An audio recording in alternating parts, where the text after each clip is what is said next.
Yo, yo, yo, we live on location, Dallas, Texas. We came down south for some Southern hospitality, and we had to come pull up on one of the best owners in all sports, and we got the Shark Tank man himself, Mr. Mark Cuban in the building. We appreciate it. Appreciate it. My pleasure.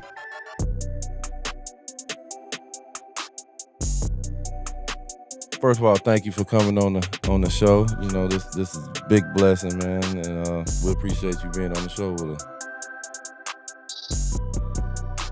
Usually our first question would be, who was the first person to bust your ass? Playing basketball, playing football, get into a fight? No, two questions. Okay. Two-part question. The first person that bust your ass playing basketball, and the first business deal that you thought was going to be golden that bust your ass. Playing ball when I was a kid, I was good because I was taller than most kids up until about 6th grade. Yeah. So I was the man, quarterback, everything. And then all of a sudden, everybody shot up by me, and it was just like, poof. And then I ended up getting cut from the basketball team in high school. Business-wise, ain't nobody busting my ass. You know, I've had deals that didn't work out as good as I wanted them to. You know, some of them, like when you're just getting started, we all do stupid shit, right? I was selling powdered milk. I was doing, you know, I started a bar that got busted because I let all my friends in. So there was deals that didn't work out, but none of them that I thought, okay, we're on our way to be big, and then just got clobbered. What was it that made you want to be an entrepreneur, made you want to get into business, made you want to sell different things at the time? Was it a person? Was it a place or something you seen on TV? Probably my dad. Like my dad did upholstery on cars. Like if you had a rip in the car seat of your car, you took it to my dad. The old pimp mobiles from the 70s and stuff, he made that shit, right? That's where he worked. And he always used to bring me into his job and have me sweep the floors, not because he wanted me to make some extra money. They paid me like $5 or whatever, because he wanted me to see the back-breaking work he had to do so that I came up with something else. And when I was young, he was always, you know, I don't know anything about business. Didn't go to college. Neither of my parents went to college when I was young. They were like, you're going to have to figure it all out. And so, you know, start figuring it out, you know? So I started selling baseball cards. I sold garbage bags door to door. I was about to ask that about the garbage bags. So you did that at 12 to get a pair of shoes. Like, was that your first job ever? And what were the shoes that inspired that? No, they were Converse. So it was between Betas. Beta bullets were big, like long before your time, and Converse. So it was Converse, Chuck, whatever. But those were the cool. Like the first. That was probably my first job selling garbage bags. I mean, think about it, man. You walk up to a door and you go, "Hi, I'm your neighbor, Mark. Do you use garbage bags?" And then I could sell them a box of 100 for $6, and then I'd get my little wagon and I'd deliver them, you know. And every time they needed garbage bags, they just call me. So it was pretty easy. What made you like multiple business ideas, multiple things? Because a lot of people like, I'm gonna do business, and that one idea, I gotta make that work. What made you like, no, I want this one, this one, this one. I want 10 different things. You know, it was never like, okay, D, I'm gonna just figure it out. There's 10 of them, right? Yeah. It was just part of the process. Like, you know, I sold the garbage bags, then I sold candy door to door. I was one of those kids, right? Hey, you know, and then you hope you make some tips. And I would literally sell magazines door to door, sold candy door to door. Then I had my own crew of kids selling candy when I was like 16. So then I was starting to make some money. Tell me about that. How did you get it to the point where you started to hire other kids? Like, what was that like, getting kids your age to work for you? Well, it wasn't me that convinced them. So like once I learned how to sell, like the garbage bags, I was fucking fearless. Right? Because like no one who says no to a kid, right? You know, you're walking up. That's a big advantage. Yeah. And so, and this guy would train me like on how to deal with sales rejections, right? So it'd be like, I'd be selling magazines. Darius, if you tell your wife that you're spending 75 cents a week for the education and enjoyment of your family, is she going to be upset or is she going to be proud of you? And it was just like bam, bam, bam. And once I could sell them, right? And it's just like people coming out of work and there I am hustling candy bars, right? Yeah. And once people realized I could sell, they were like, okay, now you can drive. Why don't you take these kids around and show them? And then from there, that's what gave me confidence. Like, because once you can sell, it's like when you guys got started here, right? You guys are ball players, you want to do this, but then there's the business side of it. And the hardest part is selling, right? Yeah. Having the confidence to say, okay, you know, this is why we're good, and this is why you should be a sponsor, and this is why you should work with us. I had none of that fear, none of that. And so once, you know, like That's my big game shot, right?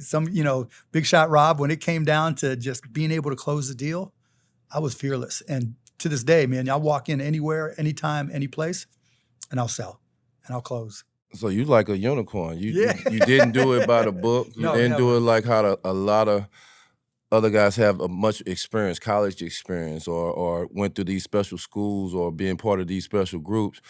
You kind of No, I did stuff like I was part of junior achievement and stuff. So I was always looking, okay, if I can do this, how can I do better? Yeah. Right? What can I do more?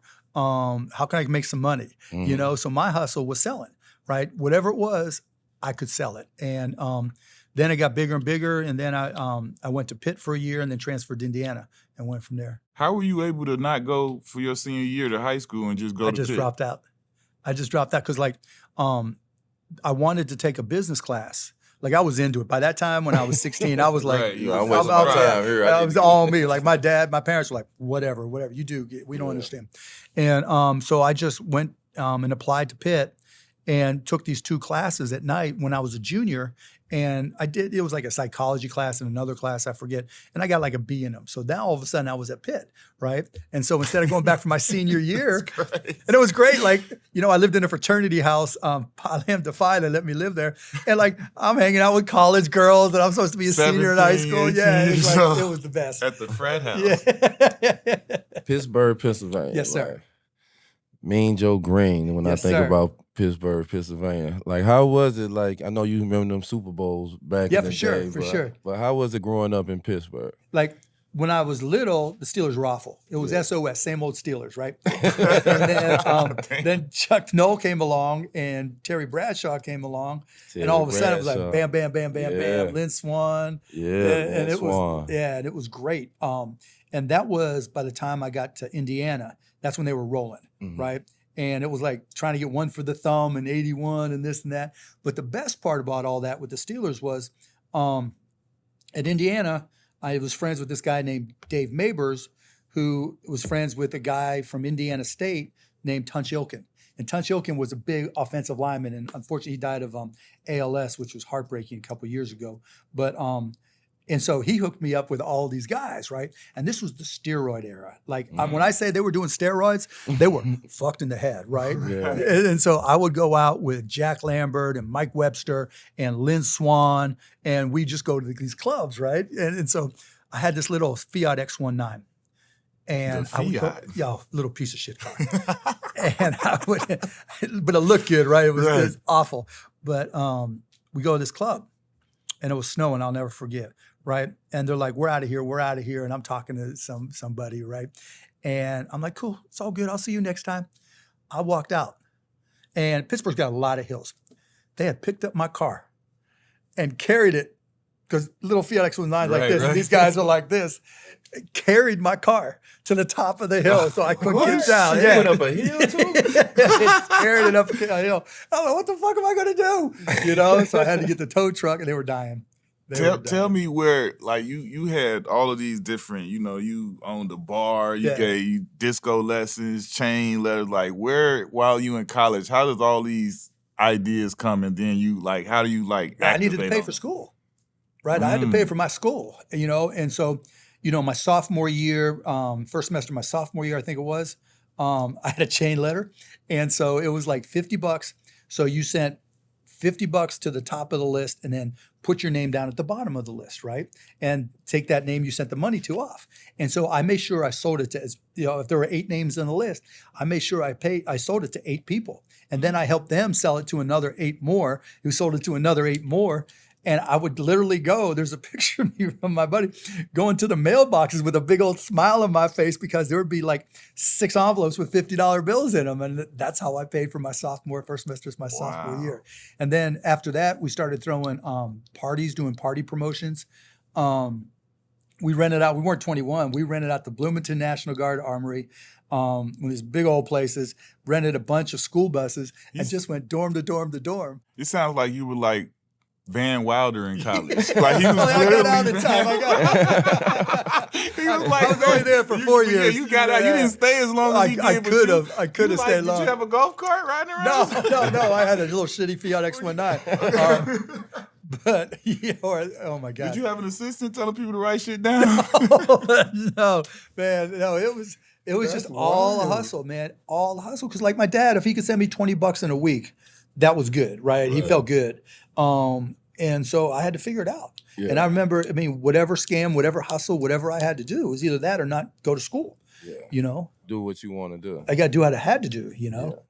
I never had the opportunity. Well, we never had the opportunity to thank you for them great meals you used to give us after the games. Like I tell people to this day. Yep. Like I know it's a new day and age now. Like a lot of teams. No, they don't. They still don't. Not still every don't. team. Well, I want to thank you from the bottom of our hearts. People don't know. Them meals after the game, how it was catered, how you can eat one and then leave. That was literally one of the best parts thank of coming you for to Dallas. But and we got to give you like the whole. I'm pretty sure. They changed the game with that. Every other team started to do that. Well, not every. The food. Yeah, not the food. Like still to this day, they still just got like popcorn and peanut butter sandwiches. Yeah, peanut butter and jelly. But no, a lot of the other teams, not all, but a lot of the other teams took that and they So I used a lot of the teams, listen. I remember we got a win. We got a win. He was like, man, that food ain't gonna be up in there. And he still gave us the food. We was like, oh yeah, it's on. Yeah, that was listen. I know we speak on behalf of a lot of players coming through that. They feel that. I'm talking about good food. I'm telling you. Whether we whip somebody or lost, right? Because I'd be walking out from my little bunker suite I have there, and I walk and see all the guys heading to the bus, right? Yeah. And they'd all have 2 or 3 of the things. Piled up, in the container. Like, every time they show it on TV, you see the guy walk through the tunnel. I'm like, I know about that barbecue, them ribs and stuff. Yeah. Dead serious. That's for real.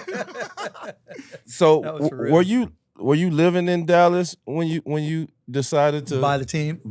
Yeah. So I came down to Dallas after college. One of my buddies from college was like, you got to come down. Weather's cool, the women are hot, the economy's good. And I'm like, what'd you say about the women? I was like, I'm here. My Fiat X19 had a hole in the floorboard, barely made it to Dallas, and slept 6 guys in a 3-bedroom apartment. I didn't even have my own room, didn't have nothing. Wow. Right? Got a job working as a bartender at night, and then got fired from that. Got a job working bartender at night, worked at a company called Your Business Software, got fired, started my own business, built that, then started another business, the streaming business, was how I made the money. And then I was a season ticket holder in the 99-2000 season. Mm. And that was when we had Sean Bradley and Finley and Nash and Dirk, but everybody still thought we were trash, right? It was just like, I'm like, dude, we're undefeated, right? It's the start of the season. There's nobody here, nothing. And I was like, I can do a better job than this, because the guy who owned it didn't care about basketball at all, right? And I was, still hooping, playing pickup and all that, and still do, and is into it. And so I was like, you know what? I just made all this money. I can put my money where my mouth is. Yeah. So I was like, I talked to one of the guys there that had sold me my tickets. He connected me with Mark Aguirre, who connected me with the OG. guy. Yeah. OG. West Side, exactly, Chicago. And so he connected me with Ross Perot Jr., the owner, and within 6 weeks, it was a done deal. Wow. It was done. Like, I'm like, I don't care. Didn't negotiate, did nothing. It was just like, and everybody thought I was an idiot. You're buying the Dallas Mavericks. Yeah. They suck. They haven't been, it's like people used to talk about the Clippers back in the day, right? It was us and the Clippers right there and then. And I was like, no, you just wait, because we had Dirk, we had Nash, Finn, took off. So you paid $285 million, like in 2000. Was that still just fearless? Like you didn't blink at that? You didn't think anything about it? No, because I just made a lot of fucking money. I mean, at that point, I remember being on the bus with Del Harris. It was like, how did you pay so much money? Because it was the number one price paid for any team at the time. Yeah. And it was close to the top for like another 10 years. And I'm like, Del, I got this Yahoo stock that I've kind of covered to protect myself so it doesn't go down. But that shit just went up $100 today. That paid for it, right? Just was the stock in one day paid for buying the team. So time out. Good. Time out. How the fuck do that feel? To just like, I just got this Yahoo stock, and then the Yahoo stock went crazy, and it's like, I just paid for everything just with that. Like, it was crazy. What was that moment like figuring out, like when you found out that the Yahoo stock did what it did? Yeah. Like, where were you, and what the hell was that like? Well, I would check it every day, right? I would check it every day, and But I also was betting that it might go down, right? Yeah. So I had some in case it went up, but I protected myself with puts in case it went down. So I was good no matter what, right? If it just tanked, which it ended up doing, with all the internet stock markets, I'm good. If it keeps on going up, I'm good. And so we're sitting on the bus, right? And this was like right when I bought the team. And, coaches sit up front, players in back. So I would sit like in between, right? And so I walked up, was talking to Dell, and he was asking me these questions. And I was like, I'm good, Dell. We're good. And back then I was the only one paying, me, New York, and Portland were the only ones paying luxury tax, right? Yeah. And so they were like, why are you wasting all this money? I'm like, I just want to win. Yeah. Dallas hasn't won in forever, so we'll do whatever it takes. When you bought the team, was the process of buying the team harder back then, or is it easier or more difficult? A lot harder. Mm. So I remember I had to get interviewed by in a room by a bunch of the owners, and they were tearing on me. Like some guy who worked for the Knicks, not James Dolan, was like, so you're going to be like that other owner in Dallas, right? Jerry Jones. And I'm like, well, he just won 2 Super Bowls. I hope so, right? And, that's not what we want. And so everybody was like, because the guys back then, they were like old school, like moguls, right? Not like bankers like now or private equity guys or investors. They like own a construction company or they got it from their dad or their mom. And David Stern really stood up for me, and Adam too, in terms of, okay, we're going to get you through because we need some young blood, people that understand technology. But there are a lot of people that didn't want me in. And if David hadn't pushed me over the top, you wouldn't know who I was. Whereas now, there's a finance committee and they do a deep background check like they did on me. And but once you get to that point where you've got the money and there's no red flags, you're pretty much good to go. What is it like for you from an owner standpoint, being in the draft and the war room? And it's different, man. It's different because there's 2 elements, right? You've got a bunch of different scouts. I don't know how many, 12, 15 scouts, and they all come together to list the players in order, right? By position. So here's the best 1s, here's the best 2s, here's the best 3s. And then we have a total order. Here's the number 1 pick, 2, 3, 4, 5, whatever. But then it comes down to, okay, do we just go get the best player? Do we get somebody draft for need?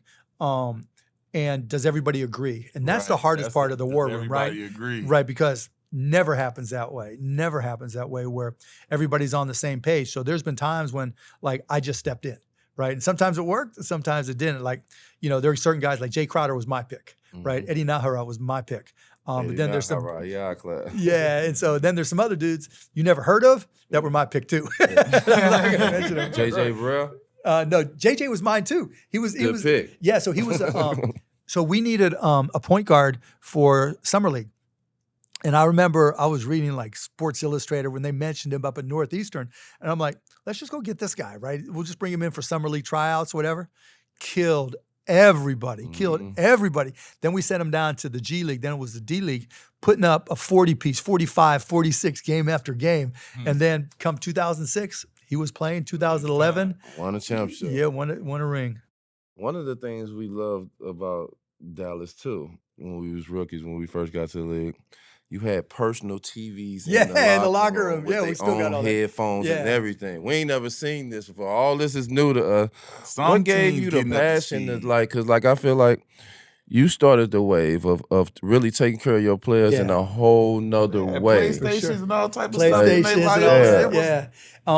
Because I had to prove to people that we were a place you wanted to go. Yeah. Nobody wanted to go to Dallas. Right. Like I would talk to Finn and he was like, when he got traded here, he thought it was the worst thing ever. Yeah. It was just like everybody thought it was going to be trash. So I had to like go the opposite direction and really step it up to let people know, we're changing the culture. We're changing everything about what happens with the Mavericks. Well, let me say this. We heard the whole, like, we was like you said, with the locker rooms, with just different stuff, then the team playing. And it was easy. It was actually, because nobody did it, right? Nobody did it. That was the point. The same thing with player development coaches, right? Back then, you had your 3 coaches and the head coach, right? Yeah. And they would work you out. You guys come into the gym and one of your 3 coaches would work you out and whatever they're doing. And that's just the way it always was at all levels, right? Mm-hmm. So I was like, we spend more money on fixing computers than we do developing players. Yeah. So I went and started hiring former players, just guys that had played for us. I'm like, if you played for us at all, I'm not going to pay you initially. We want to see how this works, but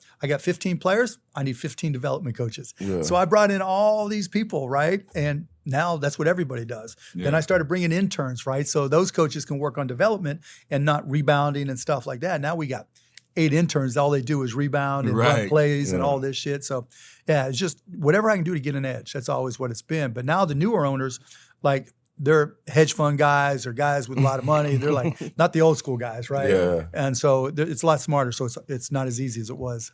To have guys like Dirk and Finley when you first bought the team, to now you see these guys with gray hairs and stuff now, but just to see how they grew as men, and like the people they became, and for sure, like how is it to see like just specifically them two, like? Well, like obviously, like what the biggest mistake I've ever made with the Mavs is letting Nash go, right?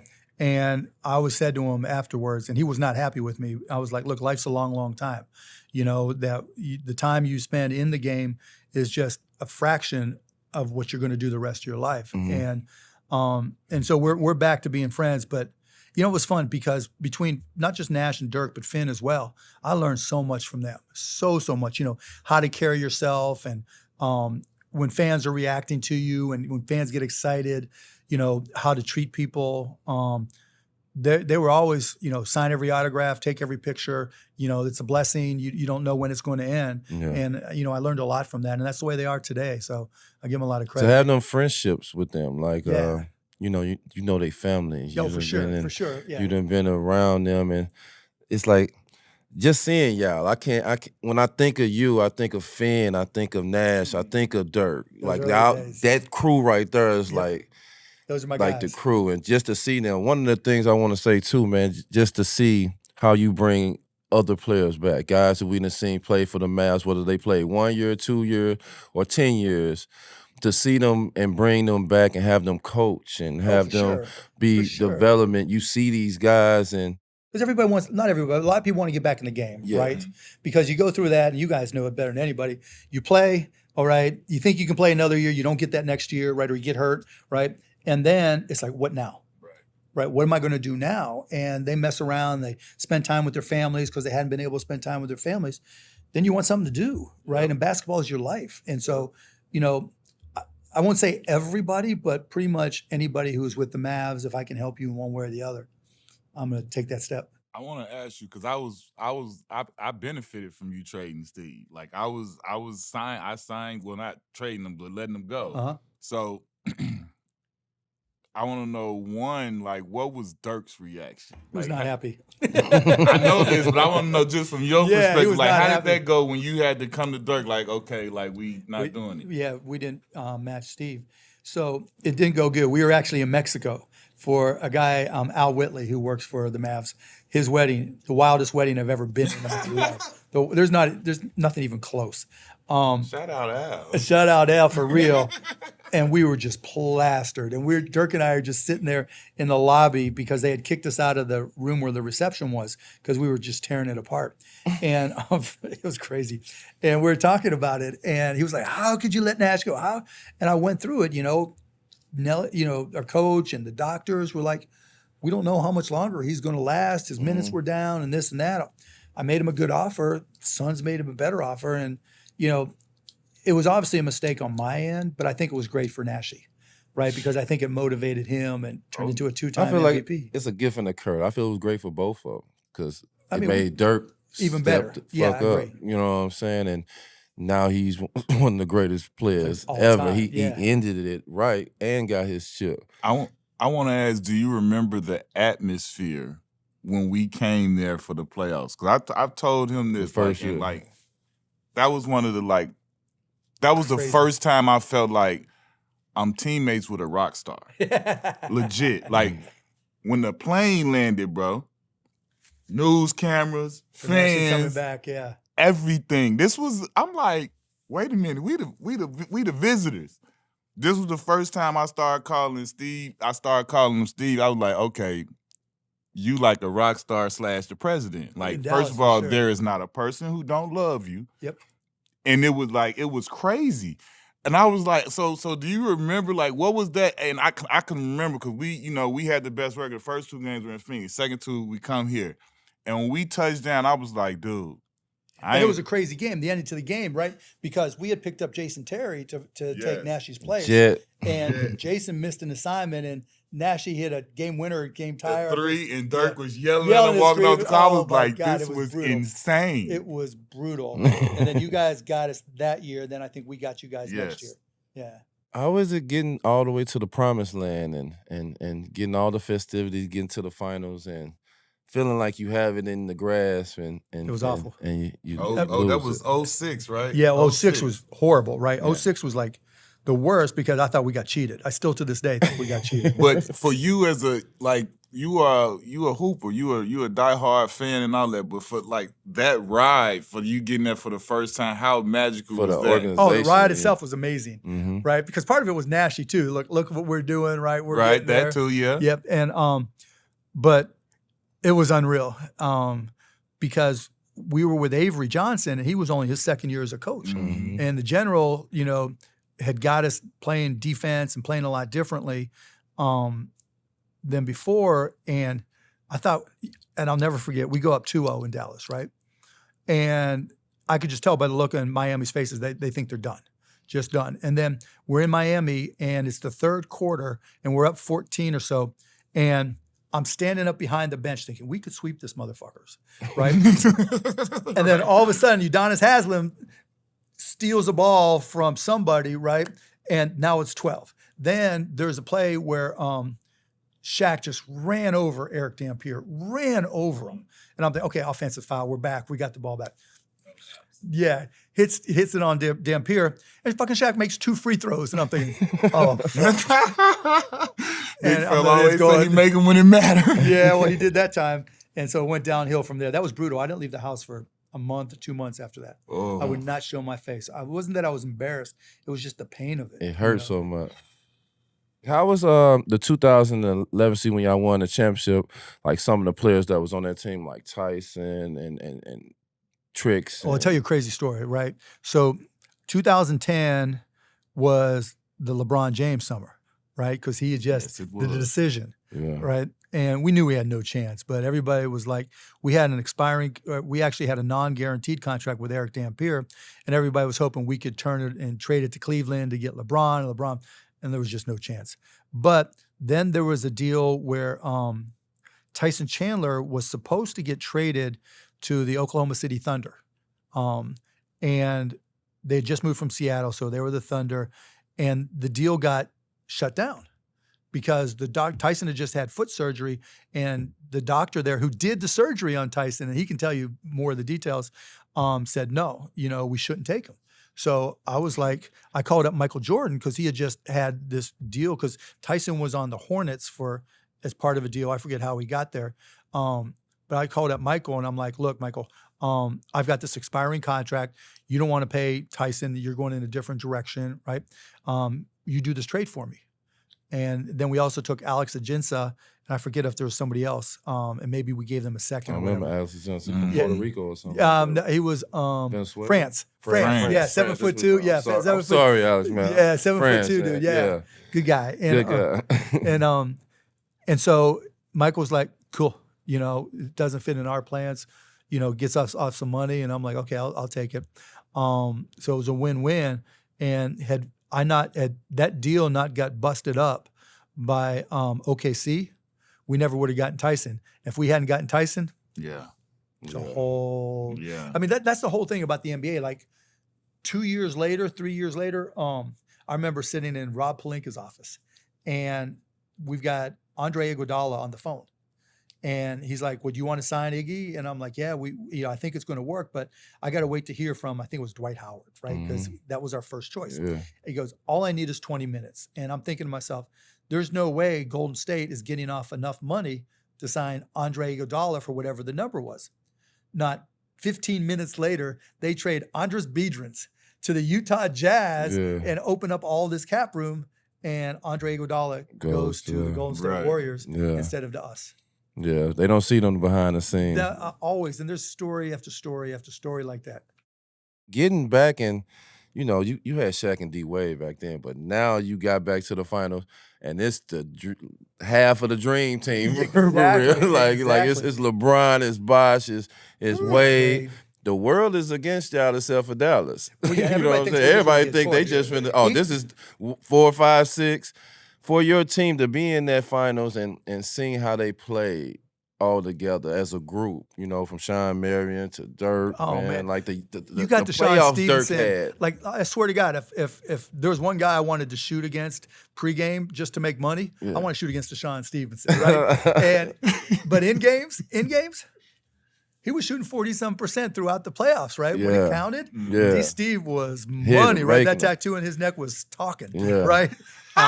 But it was just like, I remember game 2.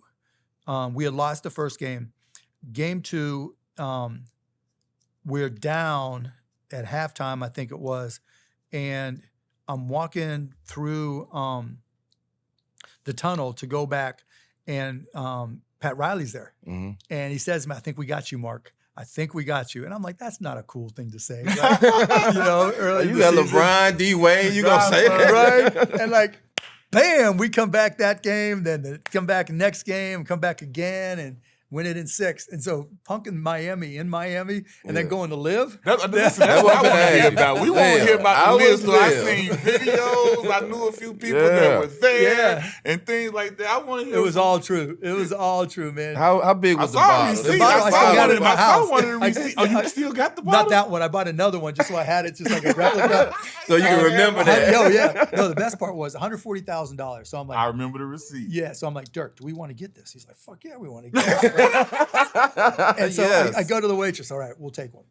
And so 10 minutes, 15 minutes go by. Dirk's like, where's the champagne? Where's the champagne? I'm like, let me check.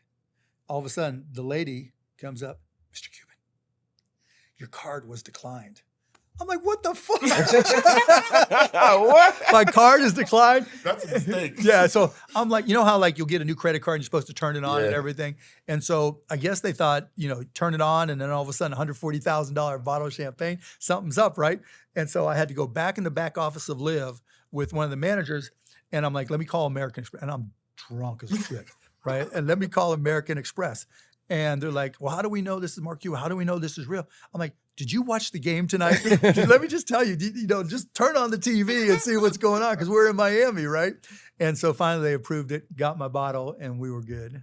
It was just fitting that it would be like you get back and it's Miami again. It was weird. And for you, like, I want to know what it was like the morning after. Like, you know what I'm saying? Like, after the crazy night at Live, you party, I know it's hangovers and stuff, but I can remember the picture with the trophy on the coming flight, off the plane, all of that, just and like that, and then the parade. Like, for you, the super fan, the guys, amazing. like one of the owners who really loves, like, you know, celebrating it. Like, how was all of those things for you? Like, do you remember, like, getting up that morning for the parade? And I it's still like, get emotional. it's like you about to do it. Like, I watched this done a million times. Like, how was that for you? Because I know I just look at you, somebody who that was some of the best moments for you. I was hype. And, you know, like we flew home the next morning. We got up early, flew home, and while we're circling the airport in Dallas, they got the big fire hoses and did the fire hose salute. So they had all that. Wow. And then there were, 1,000 or whatever people waiting for us when we came off the plane to the tarmac. And then a couple of days later, we had the parade. And, it wasn't so much for me on the parade, but I got to take my brothers. I got to take their family, my kids, my dad, and let them be part of it. Because we talked about all kinds of businesses in the world, but, Google or Apple has their best year ever and nobody throws a parade. Right. Right. But when your team is on fire, the whole city's on fire, right? And when you win, and then you create, like, this was you built. No, this it wasn't up. mine. It wasn't mine. It was dirty.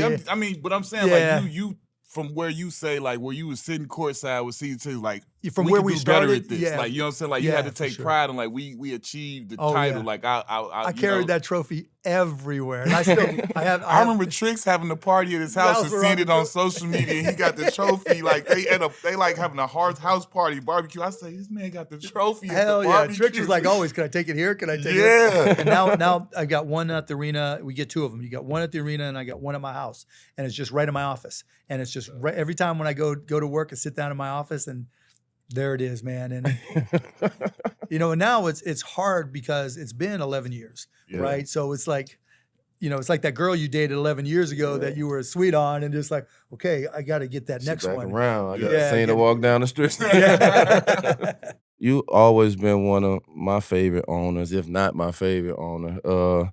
Just the way you carry yourself, how you always be, how you so approachable. You know, most owners are not approachable, Right. but how you so approachable and how you always be with your guys. You know, and I always love that and respect that about you. So thank you. Yeah, I think the biggest compliment we could give is like you said, everybody that's come through there is nothing but glowing remarks about the treatment, the whole atmosphere, how they get taken care of. We try, as a right? Mav Not and everybody, everything. but yeah, we try. I mean, the ones that we speak to, most of the ones. I mean, you know, we tight with Marquise Daniels, Josh Howard. Key, those are my guys. You know what I'm saying? You know what I'm saying? So these is like, you know, and then Finn is like, for real, our OG. We grew up at Hoops under him. And Juwan Howard came through here. Yep, I know. These is our OGs, and these dudes set the bar. Like, you know, Stackhouse, all these dudes was like solid dudes, and everybody speak extremely high of the Mavs organization and they time here. So, you know, that. Well, I appreciate that. We try. I mean, it gets harder and harder because, you know, your generation,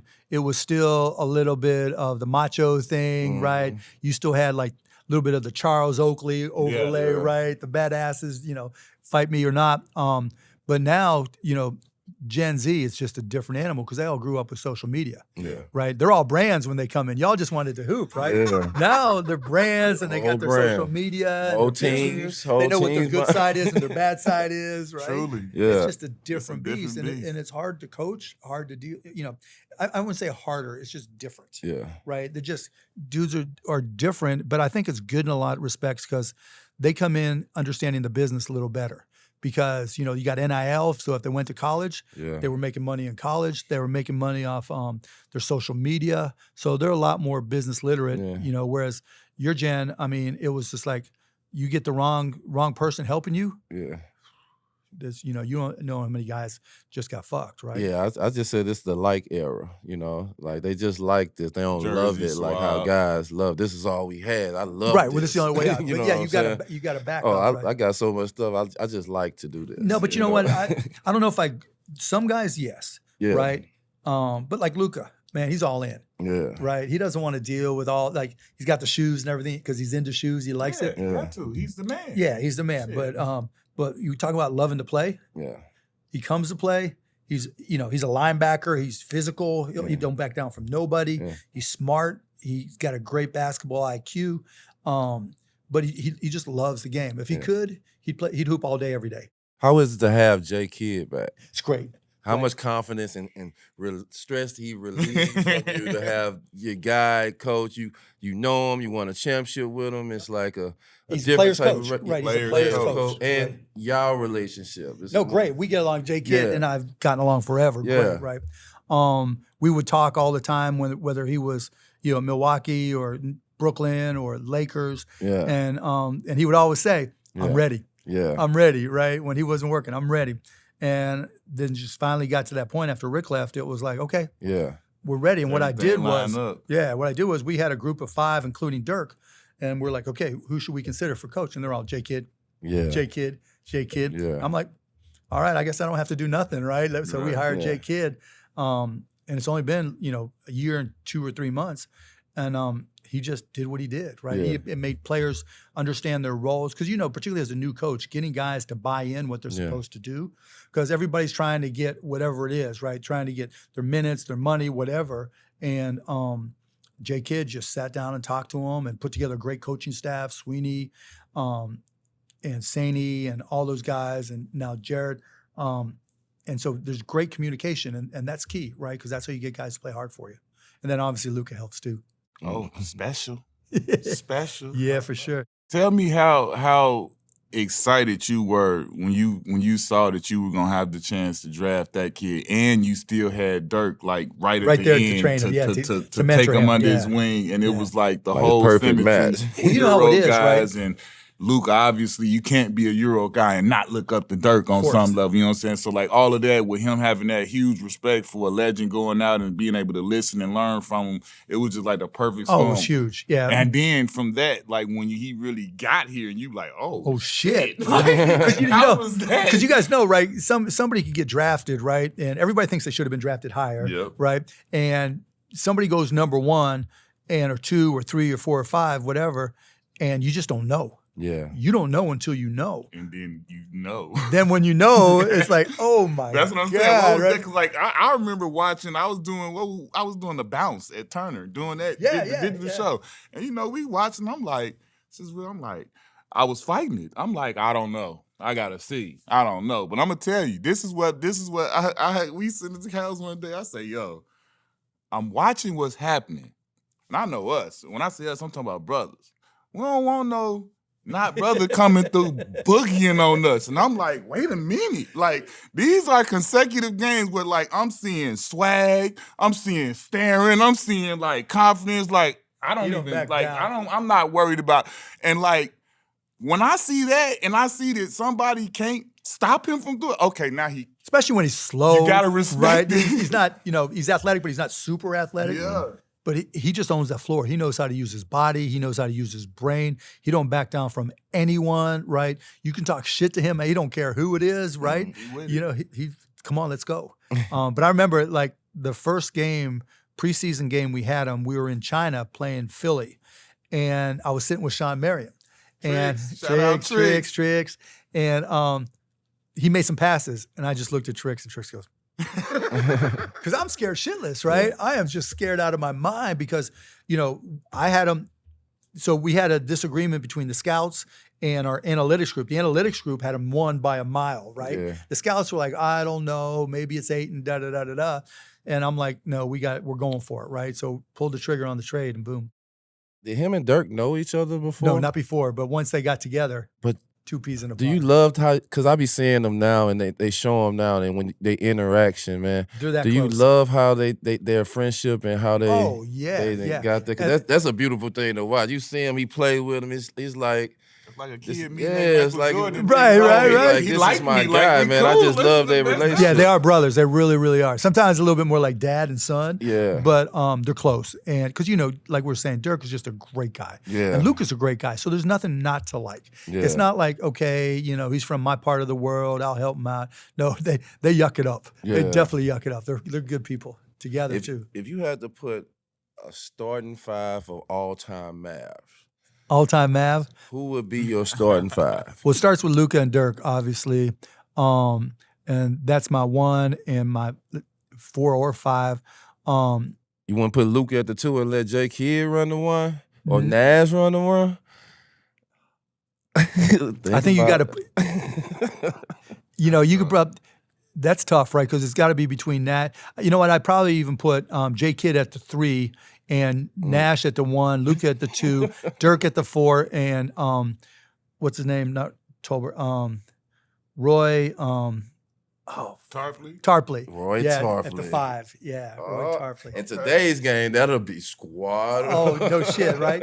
Yeah, like J. Kidd's not the shooter, but I mean, he'll defend, do everything else, and everybody else can score. All-time 3-point shooter. Yeah. Oh, yeah, he is, right? Took a lot of them. Exactly. What pickup game made you feel like you need to work on your J to the get other it time, right right? with Lethal Shooter? Oh, Shout out to yeah. Lethal Shooter, man. that. What pickup game you just needed? Like, man, That's a lot of editing. I need to get my J right, get it back right. Because I'll still play at Lifetime Fitness. I'll go up there, play afternoon, or they play Monday, Wednesday, and Friday. If I'm in town, I'll go play. Yeah. And get older, you go back a little further. And so I had to slow things down, right? Because I would try to rush all my shots. Get your fundamentals right. Yeah. So it was all form shooting, right? So it was just like making sure I got under the ball so I can get some marks, so I can get some distance, right? Yeah. So I would, because I'm always guys, like I'm playing with guys that are a third of my age, Right. right? So I'm trying to, get it off and get out, and I'm bailing and everything. So I'm like, I got to get some work in. So it was cool. It was fun. Shout out to Lethal Shoot. Yeah, shout out. You went to MJ's fantasy camp, Yeah, right? I did, Before. back Like, early tell me. I remember that. Tell me How was that experience? It was fun. And was you busting other billionaires' asses? There Though? was no other. There was it was kind of crazy, but that was right before I had my hips replaced, and so I was not moving great. But I still once I realized there were guys, because it was 35 and older, and I was like 40, 41, and so there was a couple guys that were quicker than me than I didn't expect. So I was like, okay, I'll just post them up and do my thing. But the best part was you had NBA refs that first year, right? Yeah. And so I got to just fuck with them. How was it with great. the coaches though? Coaches some were of the great. legendary Oh, people, yeah. like John John Thompson and all them was there. Like, Yeah, Mike Montgomery. It was fun. It was fun. I remember saying that we came to Vegas and we was like, man, this is We a came dope, through there. adult camp. It was fun. It was. I wish they still did it. What was some of the things that they had the real NBA refs there? So what was that like? They were just cracking up, right? They were cracking up. And so I was like, watch this. They were just giving me shit the whole time. What I want to know is like, you legendary for being fined by the commissioners and all that. I don't know how much money, but when, where, and how did the idea come up for y'all to do the April Fool's prank? Oh with my the God, it was our referee? marketing guy, Matt Fitzgerald. That was That was Dale the best. Harris That was as the an best. assistant coach. Oh, we He told thought him it was too. happening. We told him too. And rest in peace, Matt. Another guy friend who died from ALS. Is just sad, but he came up to me and he goes, "Q, all right, it's April Fool's Day. We're gonna do a joke where you fight a ref." I'm like, as long as you get the real refs to go along with it, I'm cool. He goes, "We already checked it out. Let's go." I'm like, cool. So they said first timeout in the second quarter, whatever it was, and I'm like, I go to all the coaches, right? I'm like, Del, this is a joke, right? This is not real. Like, Nelly, this is a joke. It's not real. Told all the players, Evan Eschmeyer, you keep an eye, right? And so I just remember he comes up and pushes me, and I'm trying to stay in it, right? And I could just hear the whole place go nuts, right? And then I push him back and give him a headlock or whatever, and I could just see the whole place going nuts. And then that's when Dell's eyes were like this, and then the timeout was over. But players had to grab him. every year at April Fools, it's played all around the world, everywhere around the world. That was like Best April Fools Yeah, ever. that was definitely dope. They play that to this day. I love that It's clip. hysterical. Who's the best basketball owner today? Jordan, I mean MJ. MJ? Yeah, I mean, maybe I can bust his. No, I'm not going to bust MJ. So you the second best? I'm trying to think who else can play. I wouldn't be surprised. At least just getting out there and shooting. But yeah, I couldn't beat MJ. But yeah, I don't think any of the other ones even play anymore. Mm. At least I get out there and still run. Well, that means you hold the number 2 spot. Yeah, right, exactly. Exactly. It's really number one because number one don't Yeah, he really, don't count. he's- He does. a That's forward not fair. That's A not. couple years older, then I'll bust on him. Nah, because I'm saying, like, even when we was growing up, it would be like, who your favorite player? I mean, outside of Mike, who your favorite player? You see what I'm saying? It was like, that's already a given. he's So on you a whole just fly him different to the planet. side. Yeah, You know what I'm yeah. saying? Like, that's a given. But, like, behind him, like, who real. next? For real. Like, Shark Tank. Yeah.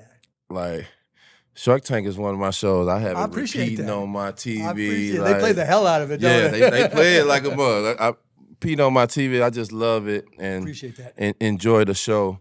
What made you, when you first heard about the show, what made you feel like this was a great idea? How it's been going for you?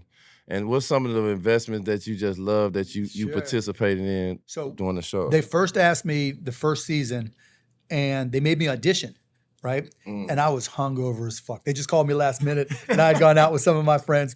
And so I had to go up to Hollywood from Manhattan Beach, and I was like, I thought I did good, but they were like, nah, it's not going to work this year.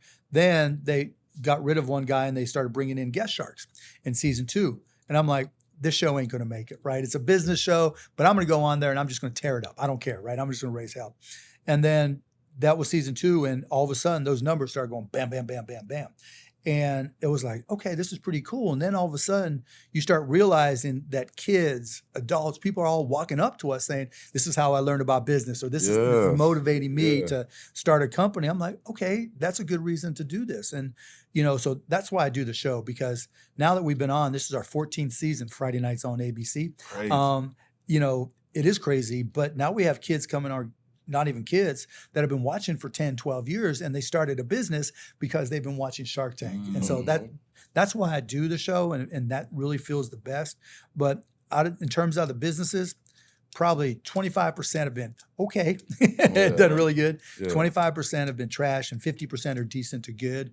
And on a cash basis, I'm probably down a little bit, like meaning how much money I've taken off. But in terms of the companies where you reinvest the money and watch the valuations go up, I'm doing really good. Like we just had a company, Beatbox Beverages, that I bought a third of it for $1 million, and I don't own quite that much anymore, but they just raised money at a $190 million valuation, and I own like 20% of it. And so, just shit like that. There's been some really good ones. Dude Wipes, there's all kinds of great deals that have come out of there. To be up there with like fellow billionaires and like your co-hosts and stuff, for y'all to have them conversations, spend some of that time that y'all had to spend to make them 14 seasons. How is that for you to just be around them that it's much? It's like family, right? Where you yell at them. And turn into family, 14 seasons. And we're competitive, right? Because I'm like, I don't want them to get a deal. If I want it, you better believe I'm going to get. There's some Lori will get because she knows how to sell crap on QVC and all that. And she's good. I give her credit.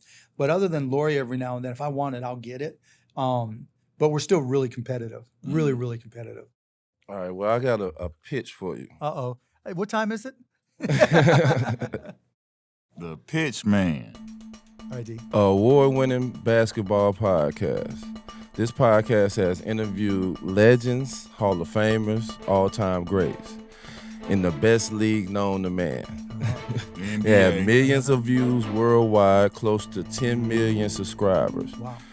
2 of the most respected on and off the court, coming from an era where we connect with the youth and we respect the ones that came before. Who y'all talking about? And currently right now, to add to that resume, we are interviewing one of sports' best owners and our first billionaire on the show, Mark Cuban. So what do you think, Sean? Oh, I'm all in, right? I'll give you $100 for 20%. Let's go. No, congrats. So you know what? Congrats for you guys making it what it is, because it's not easy, man. Like there's a billion podcasts, and they come and they go, and nobody ever thinks that my podcast is going to suck, right? Yeah. All that matters is when you get people to listen and people to respond, and then that leads to you getting good guests. Like I'm not going to not do the Knuckleheads. Anybody connected to the NBA knows you got to do the Knuckleheads, right? And so that takes a lot, right? Because I've been on podcasts where big names, right, and they're gone because it's a lot of work. Yeah, it is a lot of fucking work to do what you guys do. Yeah. So you guys, I've been giving you the clap. We definitely appreciate that. I just created this app, and we just got passed by Google to be in all the platforms, to be on every platform. Cool. And I just want you to speak about tech, how tech is changing the world, how tech, new people and more new people is getting more into tech, and how it's affecting the world and how it's changing in a good way. I mean, it's definitely changing it, right? Because now, all the dinosaurs that don't get it are dying, right? Yes. And every kid grows up, my 13-year-old son, what he wanted for his birthday was Snapchat, right? Yeah. It's like there's nobody that, particularly if you're young, that doesn't use technology. Yes. And on one hand, people say like TikTok is addictive, but the reality is, I think it's a positive. Like it's weird. Like I was talking to my son about Shark Tank. Actually, he came up to me and he asked me a question. He was like, "Dad, how come you don't do royalty deals on Shark Tank?" And I said, well, because when you pay a royalty, it uses up part of your gross margin dollars. Yeah. Do you know what gross margin dollars is? And he's like, yeah, that's the difference between what you sell it for and what you paid for the product. That's your gross margin. I'm like, he was like 9 years old, 10 years old. I'm like, how did you learn that? He goes, TikTok. I see. And then I started asking him other questions. How'd you learn that? TikTok. Right. So I had to change my attitude. Like I grew up, got to read. Get to the books. Yeah, get to the books, which is good still. But man, kids are smart because they have access to everything. Step-by-step booklets. Yeah. and now with artificial intelligence, the good news is it finds you. Yeah. So it's not like if it sees that you're paying attention to business videos on TikTok or YouTube, they'll send you more of them. Now, if you get into some dark shit, then it's bad, right? But most people aren't like that. Most people, it's a positive. So, that with artificial intelligence, the game always changes, right? Versus, when I first came into the NBA, there was no cell phones. There wasn't a lot of stuff. I mean, broadband, you didn't have fast internet. It was a pain in the ass. Now, you got all that and then some, but it don't slow down. It just keeps on going. So what's your app? What kind of app? I have an event app. It's called Impressive Events. We just dropped like 2 weeks ago. Congrats. We just got okay by Google, so now it's on all platforms from Apple to all there you go. around. Very cool. So Impressive just started, Events. and we got a couple of meetings next week. Big Good time luck, meetings. man. Good luck, I don't man. want to say too many names. Right, I know that. Don't want to jinx yourself. But it's like when, what I found is if two things, right? Two missions in any company. Can you reduce the stress of the people involved, and can you make their lives better or easier? If you make things easier and less stressful. That's why I'm so excited for this app. I feel like we're finna help a lot of people out. Change the algorithm just going on. And that was straight from the shark's mouth, man. You just right? got a web gems. I'm gonna hype one company if you don't mind. I just started a company called costplusdrugs.com. And so if you're right now we're generics until tomorrow we'll have brand name drugs. But if you use any medications at all, go to costplusdrugs.com, put it in there, and if we sell it, it's going to be cheaper. It's going to be a lot cheaper. So we're, too many people have to choose between their rent, their food, and their medications, right? Take care of them. Yeah, and so that's the whole point. So we make it a lot cheaper, and we just launched 9 months ago, and we already have more than 1 million accounts. What made you passionate? What made that something that was important to you to make sure you have something? Because I saw how fucked up that industry is. Yes. Right. Nobody trusts the drug industry, and when there's an industry where people don't trust it, to me, that's an opportunity.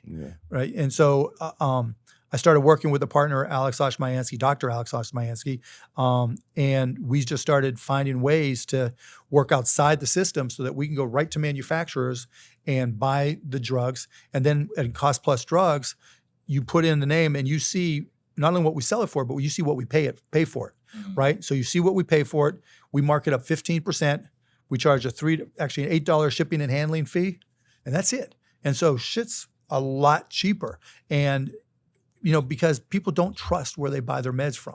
And so we're changing that game. And so it's revolutionary. So check out costplusdrugs.com. I promise you we'll save you.